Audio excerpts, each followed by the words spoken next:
Brand કથા by હારિતૃષિ Purohit. Apple કઈ રીતે બ્રાન્ડમાંથી સ્ટેટસ સિમ્બોલ બની? 12મી સપ્ટેમ્બરે એપલનો આઈફોન 15 આવી રહ્યો છે। એપલ હવે માત્ર કંપની કે બ્રાન્ડ નથી, સ્ટેટસ સિમ્બોલ બની ગઈ છે।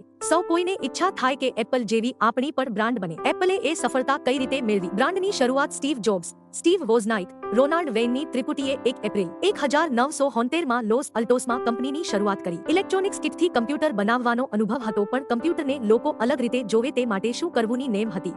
શરૂઆતમાં એપલ 1 અને એપલ 2 કમ્પ્યુટરના સારા એવા વેચાણથી કંપની સદ્ધર બની અને પછી સન 1984માં મેકિન્ટોશ કમ્પ્યુટર દ્વારા પર્સનલ કમ્પ્યુટરની માર્કેટમાં ક્રાંતિ લાવી દીધી। ફિલસૂફી આમ તો દુનિયા સફળ વ્યક્તિ કે બ્રાન્ડની ફિલસૂફીને જ સાંભળતી હોય છે, પણ સ્ટીવ જોબ્સ જેનું નામ IBM, માઇક્રોસોફ્ટ જેવી અનેક અગ્રણી કંપનીઓને માત આપવા માટે જાણીતી બની છે।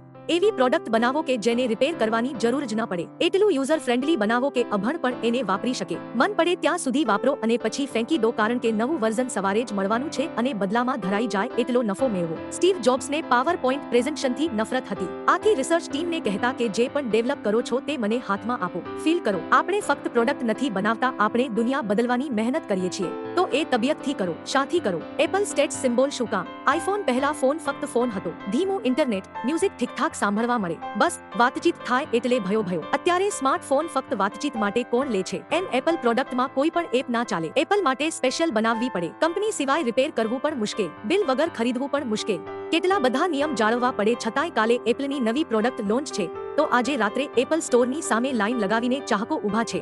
સ્ટીવ જોબ્સે આર્ટ અને સાયન્સથી બનેલ એપલ પ્રોડક્ટને વિશિષ્ટ માર્કેટિંગ પ્રયોગોથી એવી રીતે શાખ મેળવી છે કે ગ્રાહકો એના નામના સોગંદ ખાય છે। ભલે ને મોંઘી હોય કે ફીચર પણ બીજા જેવા જ છે, પણ કોઈ એપલ પ્રોડક્ટની બદલે અન્ય બ્રાન્ડ લેવામાં નીચાજોણું થાય એવી લાગણી અને બ્રાન્ડ માટેની એક અન્યોન્ય ચાહના જોડાયેલ છે।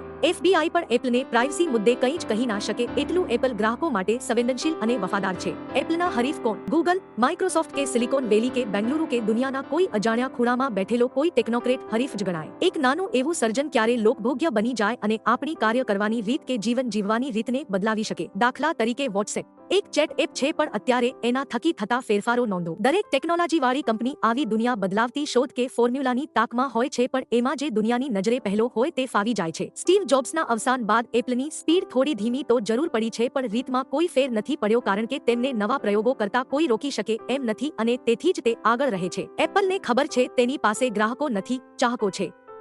વધુ માહિતી માટે વાંચતા રહો દિવ્ય ભાસ્કર।